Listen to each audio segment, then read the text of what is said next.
All right, what is going on, everybody? How is everybody doing today? Welcome back here today to another extra SROS video. I'm actually going to be away this weekend, so I wanted to pre-record something for you guys. So this could be out on Saturday, this could be out on Sunday, this could actually be out on Friday. I'm not really sure right now, but I wanted to kind of talk about 6 teams that I'm pretty high on for the 2027 season. They might not be really top 5, top 6 teams right now. You could make an argument for some of them in the Eastern Conference, but I think these teams will take somewhat leaps that I'm confident about next year. I did this last year, and I remember talking about the Raptors. I talked about the Blazers. That one hasn't really aged the best, but they were better this year. I talked about the Magic and the Hawks, which kind of were all right either way. So today we're going to talk about 6 different teams here. And here are kind of the records of when I'm recording this video. I just think they're going to improve. I think they can make the play-in, playoffs, or at least finish above 500. So the first team we're going to talk about, not really a shocking one. Well, maybe it is, the Washington Wizards. So the Washington Wizards made 2 big trades this year. Probably some of the biggest trades they've made in recent franchise history. They trade for Trae Young, sending out expiring contracts CJ McCollum and Corey Kispert. And then they make an even more shocking move by trading what? They traded away Chris Middleton, Marvin Bagley, and some others for Anthony Davis. Anthony Davis has yet to play a single second on this team. They acquired Jaden Hardy. I know they sent out AJ Johnson. They sent out a 4th player, I believe, in this trade. Malachi Branham as well, who got rerouted to Charlotte. They acquired Dante Exum, Jaden Hardy, D'Lo, and Anthony Davis, like future Hall of Famer, first ballot Hall of Famer, Anthony Davis. Like, the resume speaks for itself. He was the headliner in a Luka Doncic trade about a year ago, and then he gets traded for, I don't even know, like, it's like you can't even compare the Luka trade to the Washington trade because it's just gonna make Mavericks fans so depressed because you could have maybe like actually gotten a generational haul for Luka Doncic if you actually put him on the open market. So Anthony Davis this year, 20 games, 20 points, 11 rebounds. I'm going to assume he's going to play for this team next year. Like, they could trade him in the offseason. Like, what if they grab Cameron Boozer? What if AD's like, I don't really want to be a part of what you're building. Who knows? They could move him. But for now, I'm going to think Trae Young opts in. He's playing under the $48 million player option. AD is under contract next year. You're going to have a top pick in the draft. Now, as high as it can go, we'll see. I will just run a random Tankathon sim. They are the worst team in the league when I'm recording this. And in this Tankathon sim, oh God, they dropped to 5. All right, so that could be one of the guards that they end up there with the 5th overall pick. So they're not getting probably a pure day one starter, but I do think this team should be a lot better than the 17-62 Wizards we saw this year. They're the worst team in the NBA in terms of net rating, 2nd to worst defensive team, 3rd to worst offensive team. Not really sure if they're going to go for a different head coach. They could look for a hot shot assistant coach on the open market. I mean, Brian Keefe isn't like old. He's 50. That's not that old for a coach. He was a longtime assistant in OKC, spent some years in New York, LA, back to OKC, and then was in Brooklyn and now Washington, and he was assistant there. He's got a terrible Wizards record, but he was also dealt a terrible hand. But this team should be better next year. I'm not going to well, the draft's going to tell us a lot, right? Like, if they end up with a DeBonsa, Peterson, and Boozer, I'll feel more confident. If they end up with like a Flemings and they cuff a Wagler, a little bit less. Like, I'm not going to pencil this team in for 41 wins, like to be above 500. They still need to prove a lot to me. Like, Trey Johnson needs to prove some things to me. I still think Alex Sarr has to figure some things out, but I'm very excited about him and Anthony Davis together. Can Bilal Koulibaly be consistent throughout the whole regular season and not just push it off until March? How is Bub Carrington going to look? Can Keyshawn George pick up the momentum he had this year as well into year number 3? And where are all these guys going to fit together on the floor? They're not going to really have cap space this offseason. They have a lot tied up to Trae Young and Anthony Davis. How is Trae Young going to look like? Because Anthony Davis and Trae Young, 2 players that have had some injury concerns over the last few years, barely played this year. Like, that means AD could be fresh playing 20 minutes, or is he going to be rusty? How is his body going to look? Is he going to be quick enough, strong enough, dominant enough down low? Trae Young, big year 27 for him. He's got 8 years in the league now, but only played 15 games this year. So I'm definitely a little bit more pessimistic than I think some of these teams, but it does help they're in the Eastern Conference. But then again, like, the East, low-key better than the West outside of the top tier this season.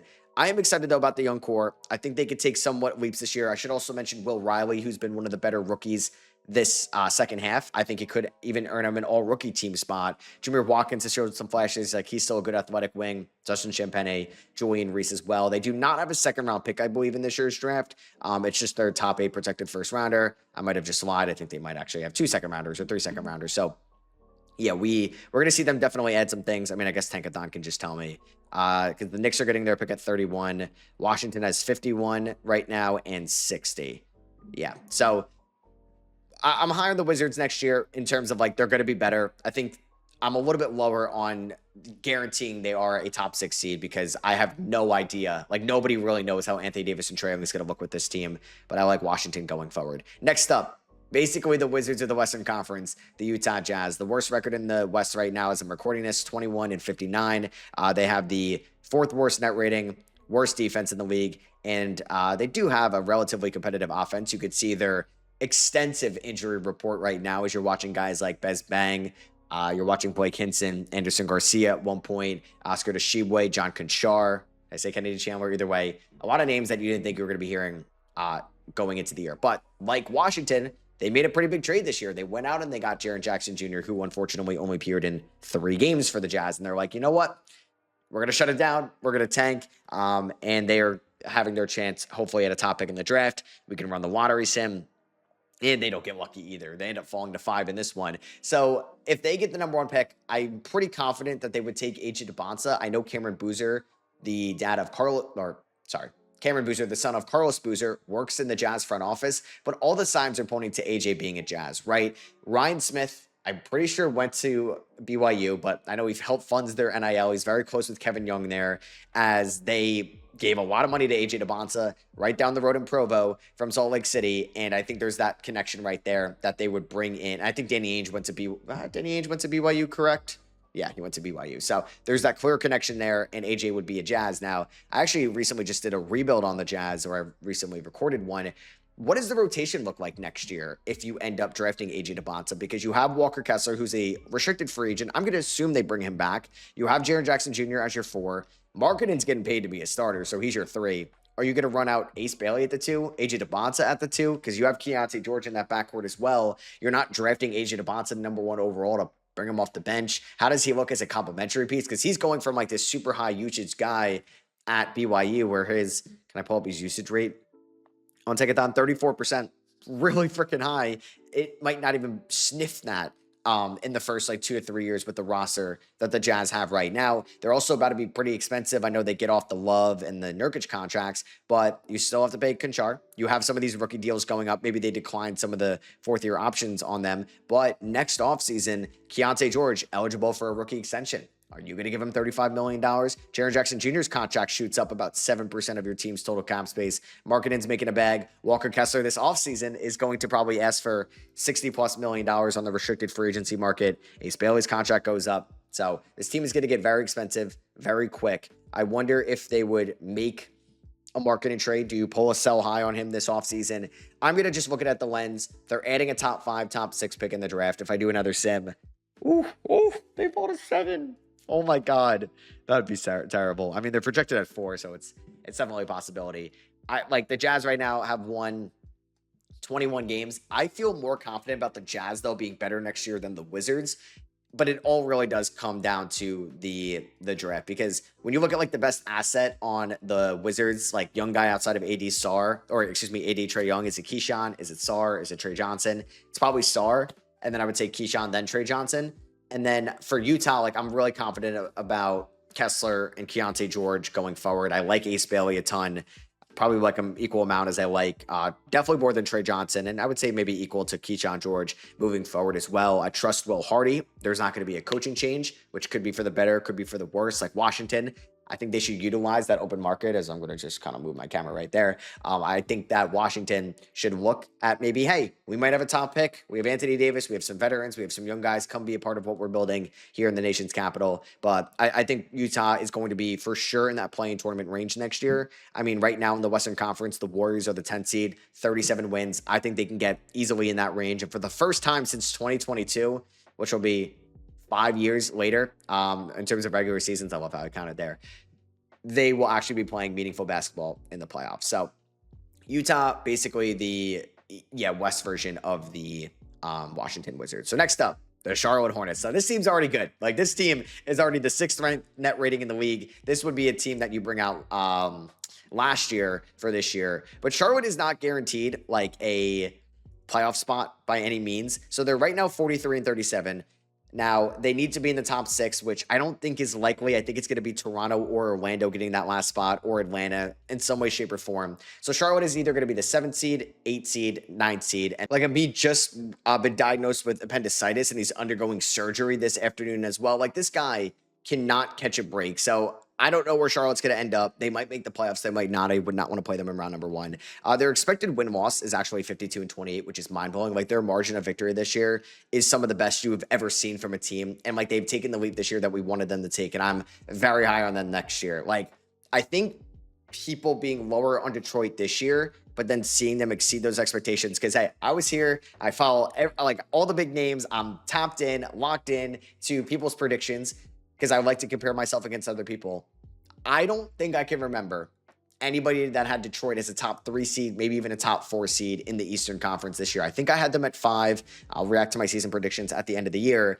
I think people getting blown away by Detroit this year and being low on them will make people extremely high on Charlotte. Now, the thing for them next year that you could be a little pessimistic about, are we going to see LaMelo play 70 games? Because LaMelo Ball might have the ankle issues figured out. He's not jumping as much, maybe not having that many hard plants, maybe not decelling that much going forward. But like, yeah, for the first time since 2022, 70 games. And the 2 times he's played over 70 games, they've made the playing tournament, which is really encouraging. Brandon Miller last year only appeared in 27 games. He's playing 63 plus games this year, and it's been a huge part of their offense going forward. Obviously, Con Knipple getting drafted has done wonders for this team's offensive identity. 18 points, 5 rebounds, 3 assists, 47, 42, 86 splits as well. 20 years old. Like, I don't think these numbers are going to change too much. You never know, but you're going to replicate that again next year. I mean, you have Miles Bridges under contract, but they try to leverage that $22 million elsewhere. I'm not a big fan of Miles Bridges. I know the starting lineup data is good with him out there, but I think it's more so the Con, the Miller, the LaMelo Ball trio.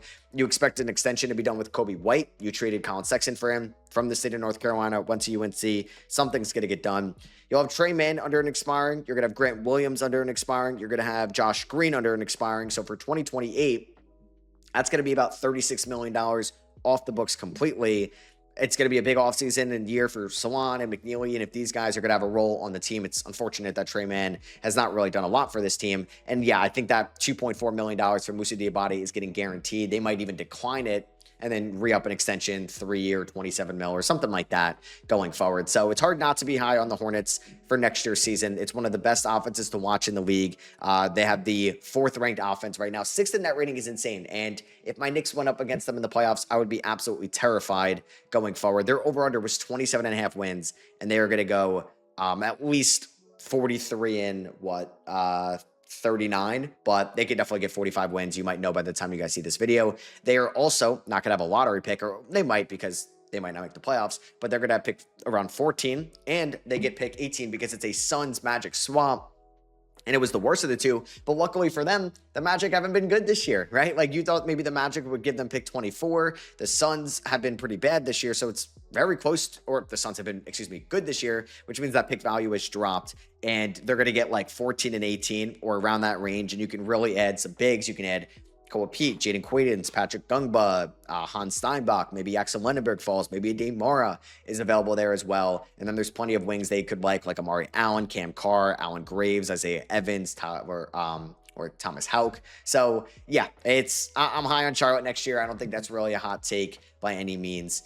I wonder where I'm going to have them seating wise, but we have to figure out how the offseason goes. Next up, another easy one here, the Indiana Pacers. They are 18-61, 14th in the Eastern Conference this year. And this team went 15-32 last year, and they were in Game 7 of the NBA Finals against the Oklahoma City Thunder. We know Tyrese Halliburton gets hurt, which basically ruined this year. Once again, like the Utah Jazz, a very extensive injury report going forward. And I don't know if they win the game against Brooklyn or lose the game, but they're going to try to lose that game. I'll tell you that. They've had 27 different guys play for them this year. Monty Morris, Tony Bradley, Mac McClung, Ray J. Dennis. Cody Martin played 4 games for them this year. I don't even remember that. It's been so many guys. Ethan Thompson going forward, but they trade for Zubats, which is huge. Now this team, like, I become higher on them depending on how the lottery goes. Right now, they're projected number 2. You simulate the lottery. Hey, they stay at number 2. They're adding Peterson, who I love next to Halliburton. They're adding Boozer, DeBonta, somebody like that. But you could simulate the lottery again, and they're falling to pick 6, or they fall to pick 5.